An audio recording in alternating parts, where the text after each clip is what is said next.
예, 안녕하십니까. 오늘 말씀은 시편 141편에서 144편까지 읽겠습니다. 요절 말씀은 143편 8절. 아침에 나로 하여금 주의 인자한 말씀을 듣게 하소서. 내가 주를 의뢰함이니이다. 내가 다닐 길을 알게 하옵소서. 내가 내 영혼을 주께 드림이니이다. 이제 시편 141편은 고난이 문제가 남이나 뭐 환경에 있는 게 아니라 내 안에 원인이 있기 때문에 내가 변화되면 일어서게 될 것이라는 시편입니다. 그래서 내 속에 있는 악을 제거해 달라는 내용입니다. 여호와여, 내가 주를 불렀사오니 속히 내게 오시옵소서. 내가 주께 부르짖을 때 내 음성에 귀를 기울이소서. 이 나의 도가 주의 앞에 분향함과 같이 되며 나의 손드는 것이 저녁 제사 같이 되게 하시며 기도를 합니다. 시인은 내가 주님께 부르짖는 기도를 분향함 같이 되게 해달라고 하는데, 향을 피우면 향이 이렇게 올라가지 않습니까? 때문에 이 향의 의미는 어떤 시간과 장소를 거룩하게 만들고 또 정화시키고 또 위로 올라가기 때문에 하나님께 상달된다는 의미가 있습니다. 계시록 5장 8절을 보면 그 두루마리를 취하심에 네 생물과 24장로들이 그 어린 양 앞에 엎드려 각각 검은고와 향이 가득한 금대접을 가져갔으니 이 향은 성도의 기도라. 기도가 향이라고 말씀하지 않습니까? 그래서 기도하면 시간과 장소가 거룩해지고 또 정화가 되고 하나님께 상달이 되는 능력이 있다는 것입니다. 이 손 드는 것이 저녁 제사 같이 되게 하소서 하는데, 손을 드는 것은 항복의 의미로 이렇게 잔 모양이니까 또 내 영혼의 가라함을 채워 주십시오 하는 의미가 있다는 것입니다. 그러니까 내 기도가 분향같이 내 손드는 것이 저녁 제사같이 되기를 원합니다. 기도 내용은 나의 악을 제거해 주십시오 라고 합니다. 참 여호와여, 내 입에 파수꾼을 세우시고 내 입술의 문을 지키소서. 입술을 지켜달라고 기도를 합니다. 고난 중에 고난이 악화되는 경우가 있는데 그때 막그 내면에 말을 많이 하고 막 내면에 아픈 상황을 막 쏟아놓기 쉬운데 에, 이 고난이 또 언제 끝날지 모르기 때문에 말을 또 함부로 해서 실수를 하기 쉽습니다. 때문에 말을 신중하게 해달라고 또 아니면 말을 안 하든지 해달라는 기도입니다. 우리는 말할 때 중요한 원리는 이 말이 정말 필요한 말인가 생각해보고 감정에 휩쓸려 쓸데없는 말을 하지 말아야 한다는 것입니다. 또 필요해도 이게 또 진실된 말인가 돌아보고 친절한 말인가, 아무리 좋은 말도 툭 던지고 감정이 섞여 나가면 당사자는 시원할지는 몰라도 상대는 그걸로 인해서 속이 뒤집어지고 또 상처를 받기가 쉬운 것입니다.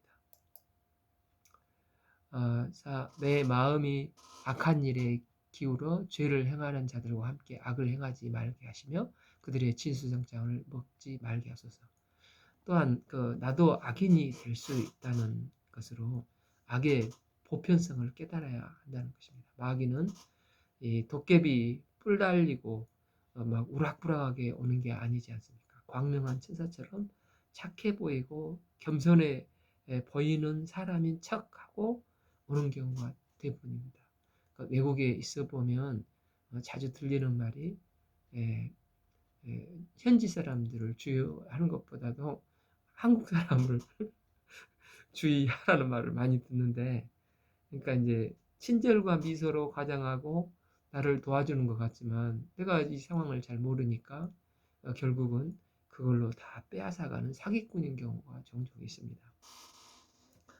그러니까 사람들은 누구나 순간 악에 빠질 수가 있는 악의 보편성이 있다는 것입니다. 아, 그런 어떤 경향성이 있어서 자꾸 그쪽으로 가는 경향이 있습니다. 저도 그 알바할 때, 이제 안식년 할 때 재래시장에서 보니까 꼭 그 한두 명은 그 욕쟁이가 있습니다. 아마 처음에는 가만히 있다 보면 무시를 당하는 것 같으니까 이 독한 말을 한마디 해서 상대방의 귀를 팍 죽이고, 이게 파워가 있구나 이렇게 생각을 하게 됩니다.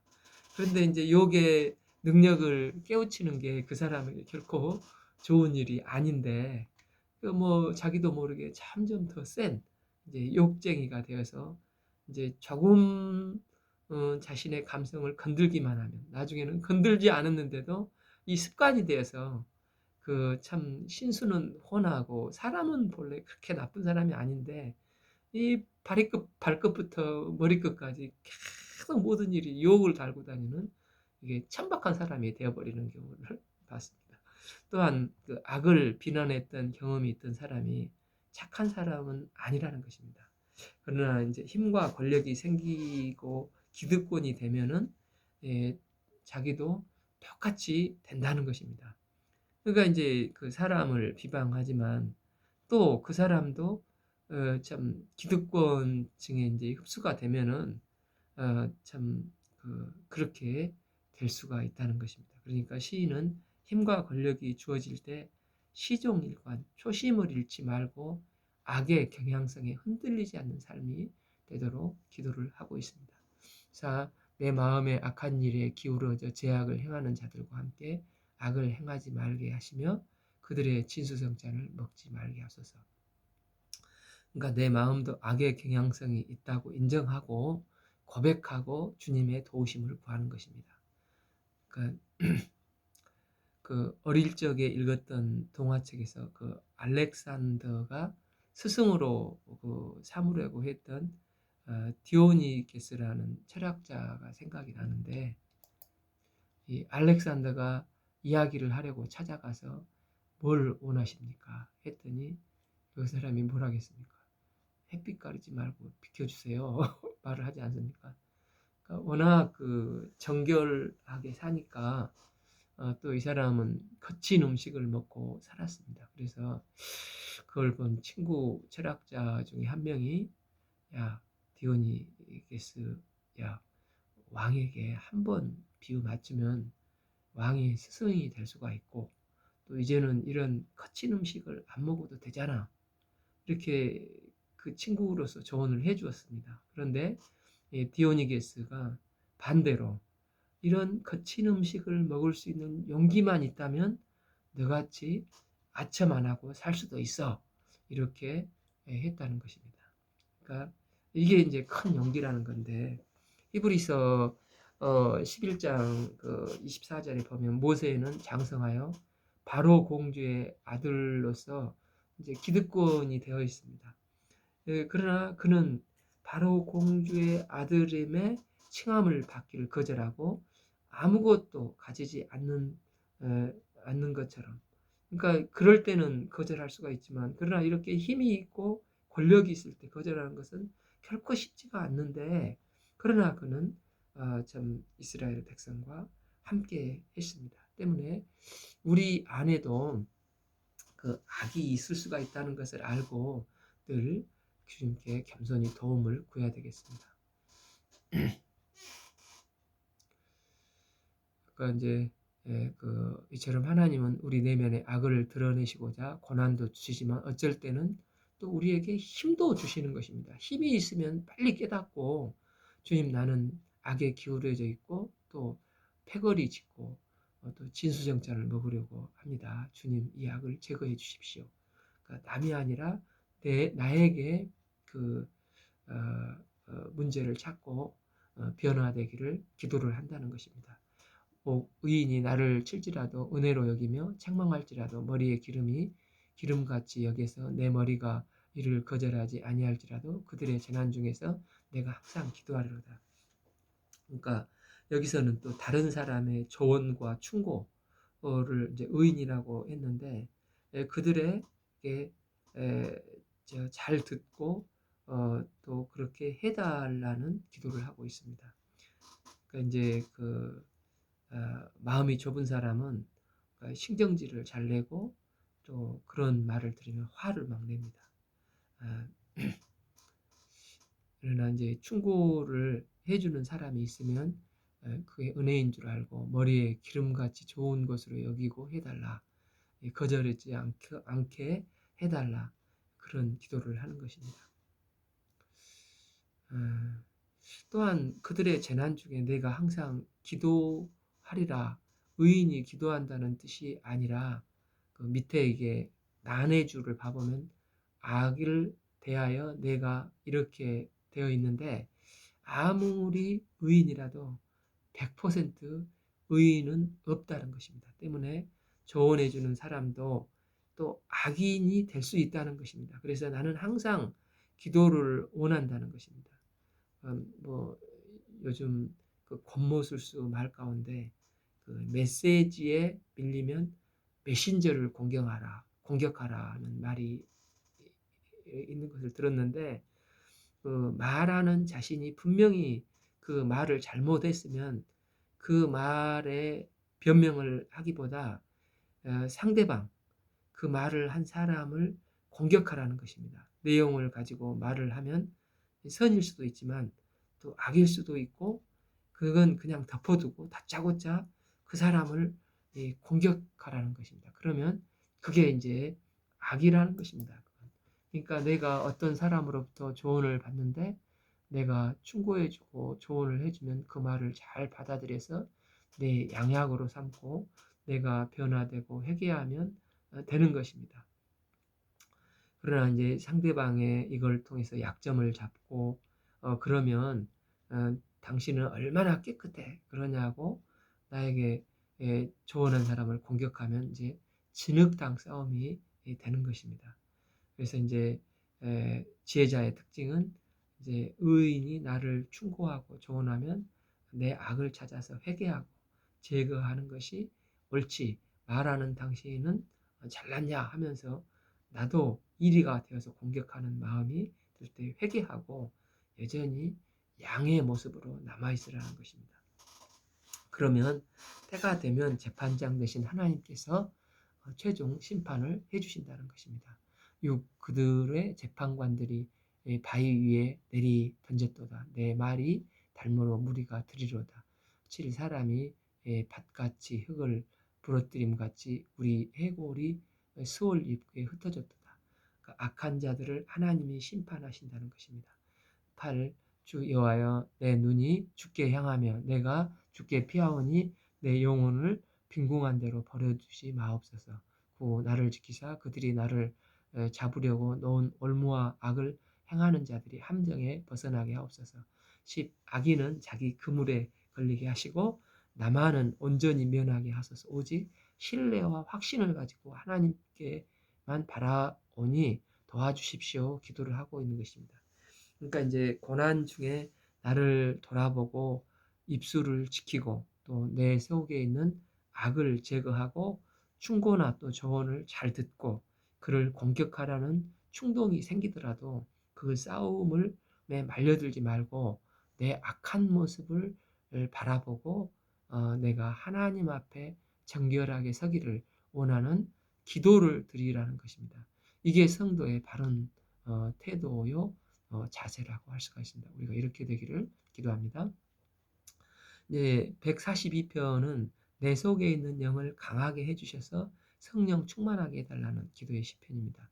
이 표제어가 다윗의 이제 굴에 있을 때 지은 마스길, 곧 아둘람 굴에서 도망 다닐 때 지은 시편이라고 할 수가 있습니다. 당시 그는 억울하고 또 분노하고 두렵고 절망감에 있을 수가 있었을 것입니다. 이를 내가 소리내어 여호와께 부르짖으며 소리내어 여호와께 간구하는도다. 이 내가 내 원통함을 그의 앞에 토로하며 내 우환을 그의 앞에 진술하는도다. 3. 내 영혼이 내 속에서 상할 때에도 주께서 내 길을 아셨나이다. 내 가는 길에 그들이 나를 잡으려고 올무를 숨겼나이다. 얼마나 원통하고 힘들었는지 내 영이 내 속에 상할 때라고 표현을 하고 있고 7절에서는 내 영혼을 감옥에서 이끌어내어 주시기를 원한다고 기도를 하고 있습니다. 그러니까 지금 시인의 고난이 내 영을 상하게 만드는데 이 고난 중에 기도를 통해서 영이 강화되도록 영이 성령 충만해지도록 지도록 원한다는 것입니다. 내 영이 강하면 성령이 충만하기만 하면 어떤 도전을 해오더라도 그 가운데 이길 수 있다는 것입니다. 참 3절 내 가는 길에 그들이 나를 잡으려고 올무를 숨겼나이다. 4 오른손을 살피소서 나를 아는 이도 없고 나의 피난처도 없고 내 영혼을 돌보는 이도 없나이다. 3번이나 없다가 이게 반복되고 있지 않습니까? 또한 사랑하는 사람들이 다윗 주위에 올 수도 없는 상황입니다. 왜냐하면 그 사무엘상 18장에서 사울이 다윗과 조금만 친하다고 의심되면 다 죽여버리지 않았습니까? 제사장 아비멜렉도 또 심지어 그 제사장 85명을 거기서 다 학살을 했지 않습니까? 때문에 다윗이 얼마나 이런 소식을 듣고 또 특검하기도 하고 또 절망이 되겠습니까? 그러니까 다윗과 접촉만 하기만 하면 심지어 제사장까지 다 죽어나가니까 이제 참 얼마나 힘들었습니까? 그래서 다윗은 이제 고림무원에 빠지게 되는 것입니다.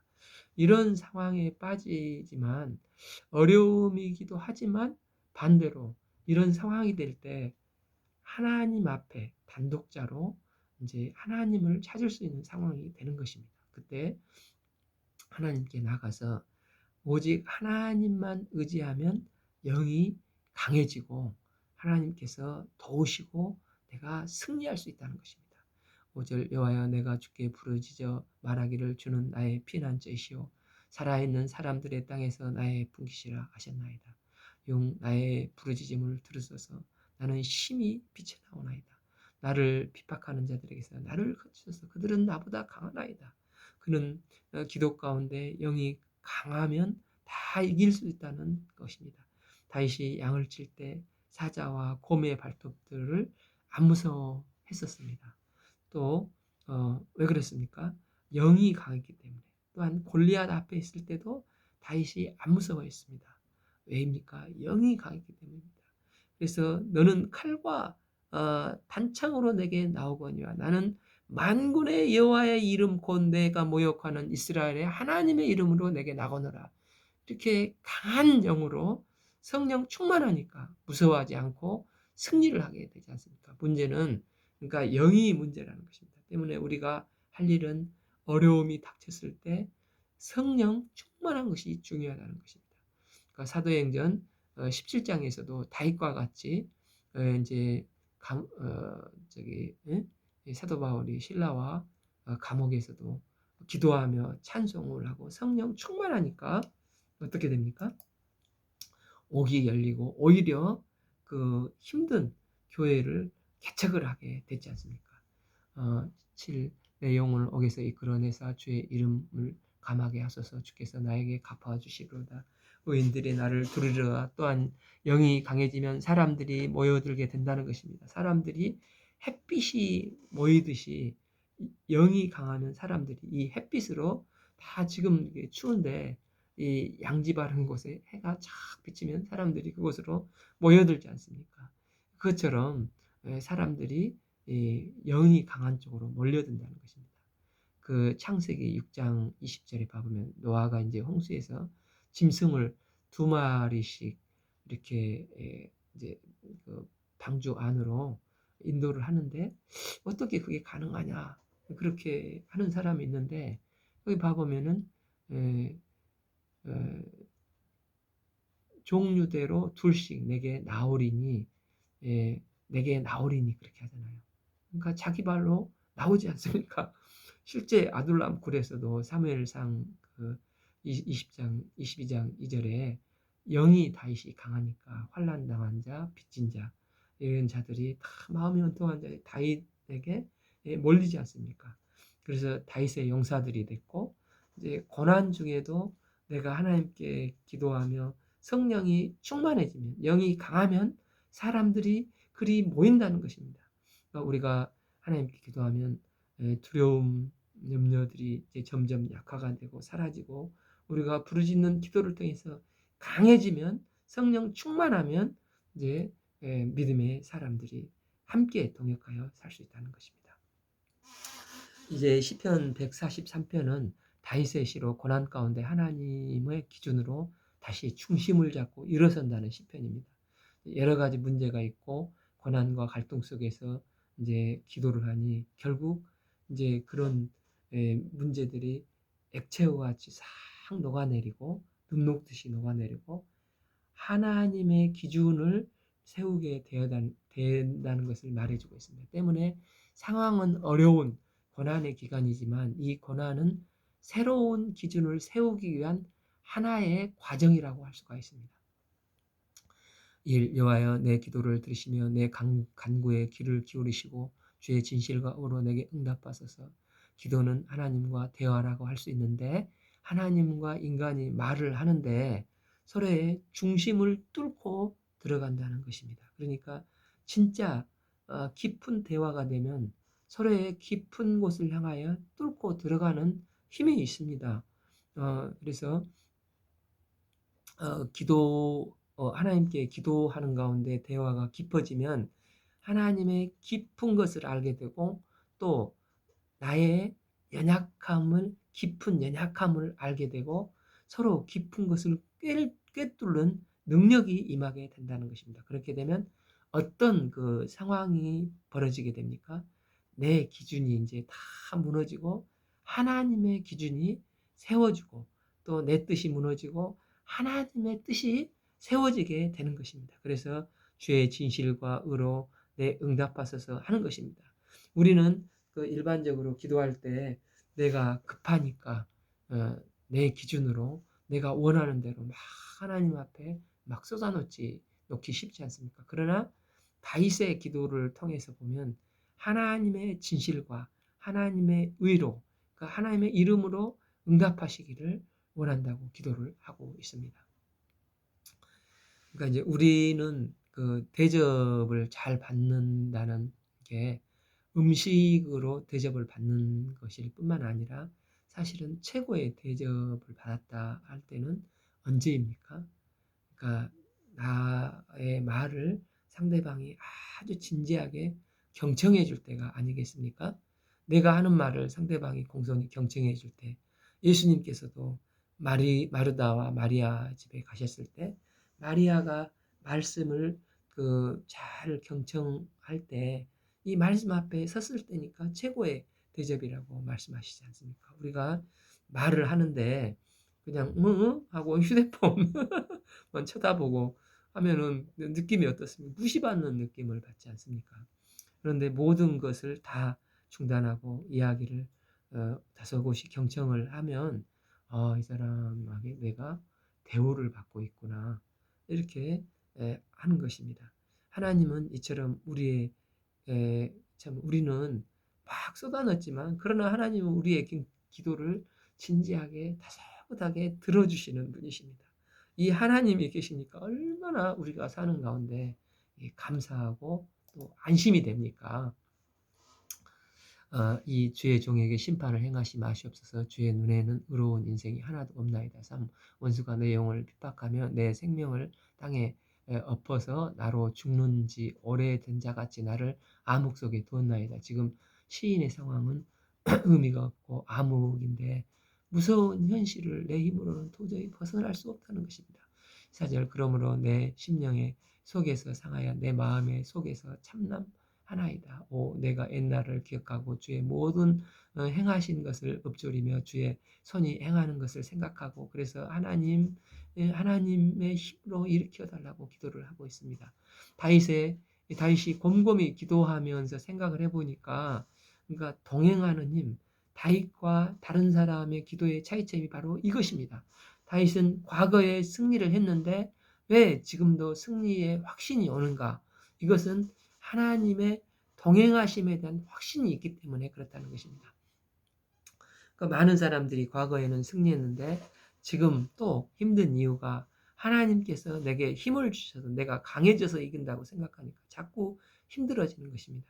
옛날에는 내가 좀 기도가 부족하고 약한 게 예,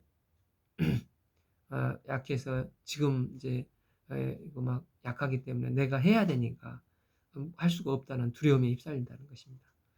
그래서 다윗은 그런 착각을 하지 말라는 것입니다. 과거에도 내가 강해서 이긴 게 아니었고 하나님께서 동행하셨기 때문에 사자의 발톱, 곰의 발톱을 이긴 것 같이 지금도 내가 체크할 것은 내 환경이 문제가 아니라 주님이 나와 임마누엘 동행하시면 주님의 크신 능력으로 나는 반드시 승리한다는 것입니다. 미래도 마찬가지로 내 힘으로 이기는 것이 아니라 주께서 동행해 주시기만 하면 나는 주님의 도구가 되어서 반드시 이길 수 있다는 것입니다. 이제 이게 5절 기억의 힘이라는 것입니다. 우리는 기억을 잘해야 됩니다. 이긴 기억을 하는데 결코 내가 강해져서 그게 아니라 주께서 동행하셔서 이겼다는 것을 기억하라는 것입니다.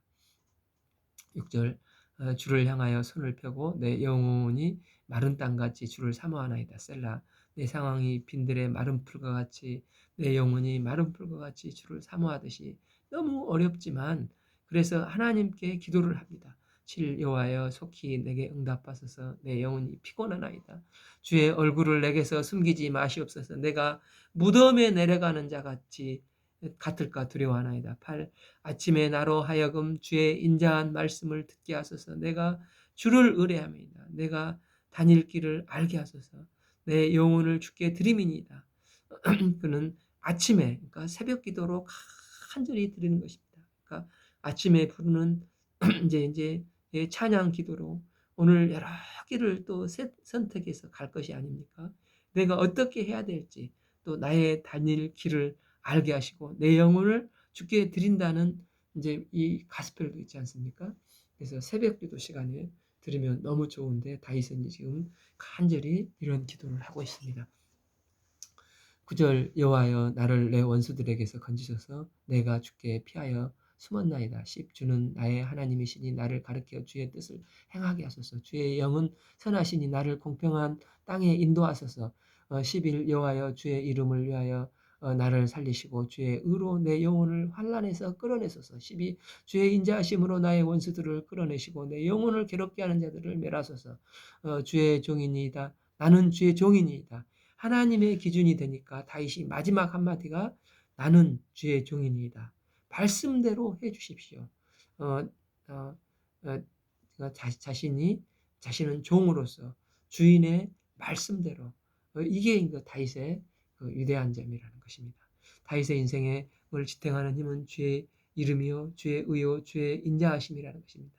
1절에서 하나님 진실과 의로움에 응답해 주세요. 기도를 드렸는데 여기서 이제 하나님의 응답으로 주의 이름의 인자가 주의 종 다윗의 삶의 기준이 되는 것입니다. 때문에 다윗은 이 모든 고난에서 벗어나서 이제는 내 삶에 있어서 주의 이름 때문에 살고 로마서 1장 5절에서 사도 바울이 그 이름을 위하여 산다고 하였듯이 다윗도 이런 고백을 하고 있는 것입니다. 또한 주의 의 때문에 살고 주의 인자로 살아간다고 고백을 하고 있습니다. 다윗은 고난을 통해서 자기 의가 다 무너지고 하나님의 이름 주의 의, 주의 인자로 인생을 걸고 나는 다만 주의 종입니다를 고백하고 왕이지만 주의 종으로서 살아갑니다. 우리도 이 고난 속에서 다 거짓된 자아가 깨지고 녹아내리고 하나님만이 기준이 되어서 승리하는 복된 믿음의 삶을 사시기를 기도합니다. 시편 144편은 전쟁의 상황인데 주의 복으로 승리를 해 주십시오 하는 시편입니다. 다윗이 대단한 게 하나님의 복, 이제 구약에서는 이런 복이죠. 신약에서는 은혜, 내 힘으로 된 게 하나도 없고 하나님의 은혜로 사는 인생이라는 것입니다. 전쟁 중에서도 다윗은 하나님이 복 주시면 승리합니다. 하나님이 은혜 주시면 승리합니다라고 고백하고 있습니다. 하나님이 복 주시면 뭐가 문제겠습니까? 이렇게 고백을 하는 것입니다. 나의 반석이신 여호와를 찬송하리라. 그가 내 손을 가르치며 싸우게 하시며 손가락을 가르쳐 전쟁하게 하시는도다. 이 여호와는 나의 사랑이시오 나의 요새이시오 나의 산성이시오 나를 건지시는 이시요 나의 방패시니 내가 그에게 피하고 내가 그 백성을 내게 복종하게 하셨나이다. 전쟁 중에서도 하나님께서 나의 사랑이고 이 모든 것이 되시니까 하나님의 복으로 승리한다는 고백입니다. 그러니까 내가 능력을 받아서 내가 이겼다는 게 아니라 하나님이 나와 동행해 주시면 하나님께서 임만을 해주셨기 때문에 그의 능력이 이기게 한다는 것입니다. 다윗은 이것을 알았지만 또 백성들은 그것을 잘 몰랐던 것 같습니다. 시편 그래서 78편에서 역사를 회고하는 시편이었는데 19절을 보면은 저 하나님께서 홍해를 가르치시고 구름 기둥과 불 기둥으로 보호해 주시고 기적을 행하셨습니다. 그러면 그 다음의 일도 이제 보호해 주시고 믿으면 될 거 아닙니까? 그러나 이스라엘 백성들은 하나님이 동행하셔 승리했던 것을 기억을 잊어버리고 자신들이 그때는 강했는데 지금은 안 강하니까 못 이긴다는 것입니다. 그래서 또 의심을 합니다. 19절 그뿐 아니라 하나님을 대적하여 말하기를 하나님이 광야에서 식탁을 베푸실 수 있으랴? 우리가 무엇을 먹고 살지 이랬다는 것입니다. 그 다음에 20절을 보십시오. 보라 그 반석을 쳐서 물을 내시니 시내가 넘어졌으나 그가 능히 떡도 주시며 자기 백성을 위하여 고기도 예비하시리라. 의심을 하고 하시랴 하면서 의심을 하는 것입니다. 하나님이 우리에게 떡도 주시고 고기를 예비하실 수 있느냐. 그래서 22절 그렇게 표현을 하는 것입니다. 이는 하나님을 믿지 아니하며 그의 구원을 의지하지 아니하기 때문이로다. 우리가 이러기 쉽지 않겠습니까?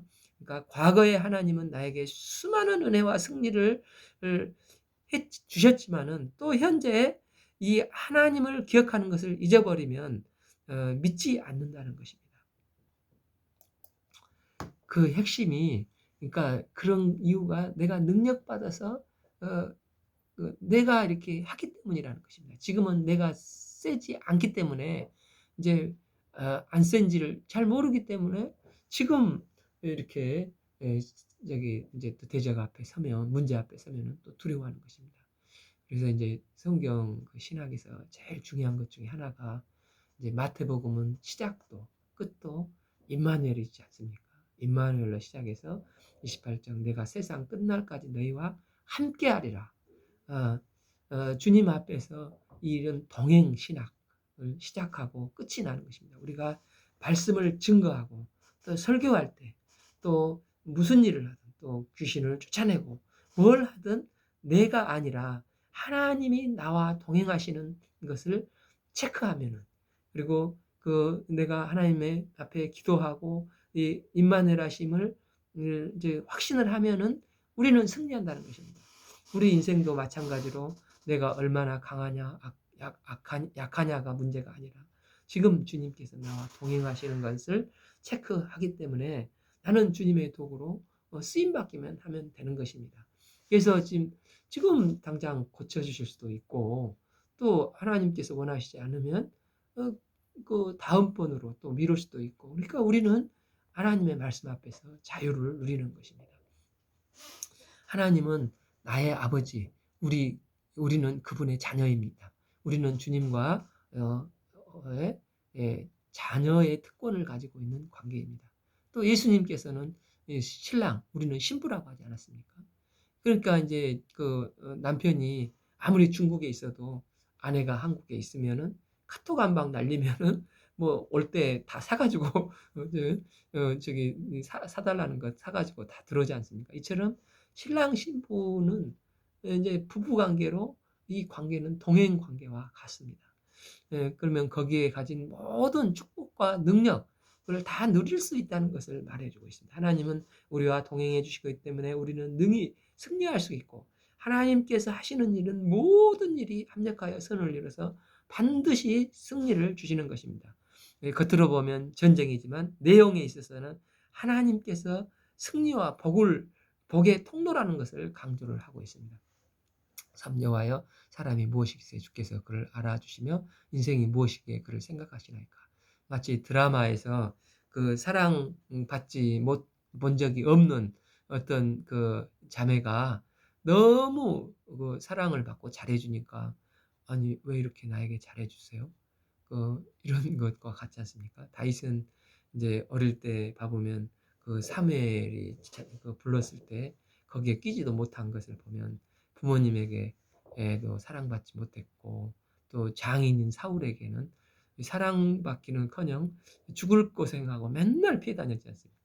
그런데 하나님이 자신을 지켜주시고 보호해주시고 특별히 이렇게 사랑해 주셨다는 것입니다. 그래서 이 사랑에 감격하여서 주님 내가 뭔데 이렇게 저를 잘해 주십니까? 고백을 하고 있는 것입니다.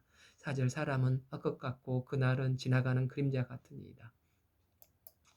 오 여호와여 주의 하늘을 드리우고 강림하시며 신들에게 접촉하사 연기를 내게 하소서. 육 번개를 번쩍이사 원수들을 뜨시며 주의 화살을 쏘아 그들을 무찌르소서. 7 위에서 주의 손을 펴사 나를 큰 물과 이방인의 손에서 구하여 건지소서. 8 그들의 입은 거짓을 말하며 그들의 손은 거짓의 손이루이다.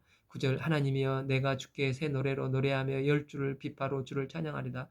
10 주는 왕들에게 구원을 베푸시는 자여 그종 다윗을 해하려는 칼에서 구하시는 자니시다. 11 이방인의 손에서 나를 구하여 건지소서. 그들의 입을 거짓말하면 오른손으로 거짓을 오른손이니이다. 12 아들들은 어리다가 장성하며 나무들과 같으며 우리 딸들은 궁정 양식대로 아름답게 다듬는 모퉁이의 돌들과 같으니며 자녀들에 대한 복입니다. 우리 아들은 어리다가 장성하면 나무들과 같고 또 우리 딸은 궁전의 양식대로 아름답게 다듬어진 모퉁이돌과 같다는 것입니다. 가족들이 건강하게 잘 된다는 것입니다. 13 우리의 곳과는 백곡이 가득하며 우리의 양은 들에서 천천과 만만으로 번성하며 하나님이 복 주시면 이렇게 된다는 것입니다. 또한 14절 우리의 수소는 무겁게 실었으며 우리를 침노하는 일이나 우리가 나아가 막는 일이나 우리 거리에는 슬피 부르짖음이 없으실진데 대적은 다 물리친다는 것입니다. 왜냐하면 하나님이 복을 주시니까 그렇다는 것입니다. 15 그러나 백성은 복이 있나니 여호와를 자기 하나님으로 삼는 백성은 복이 있도다. 여호와를 자기 하나님으로 삼는 자는 진짜 복이 있다는 것입니다. 이런 복이 있어야 한다는 것입니다. 전쟁 중에 이런 고백을 하면 하나님이 도와주시면 안 되는 게 없다는 것입니다. 창세기 3장에서 인간이 범죄하고 부끄럽고 수치스러우니까 가죽 이제 처음에는 저기 스스로 이제 무화과 잎으로 가리지만 하나님께서 이제 가죽 옷을 입히고 또 가죽 옷은 제사 때 한정적이니까 로마서 13장 14절 오직 예수 그리스도로 옷을 입혀 주시지 않습니까? 그러니까 그러니까 우리가 이제 올 설에 한복만 입지 말고 예수 그리스도의 옷을 입고 풍성해지는 시간이 될 수 있기를 기도합니다.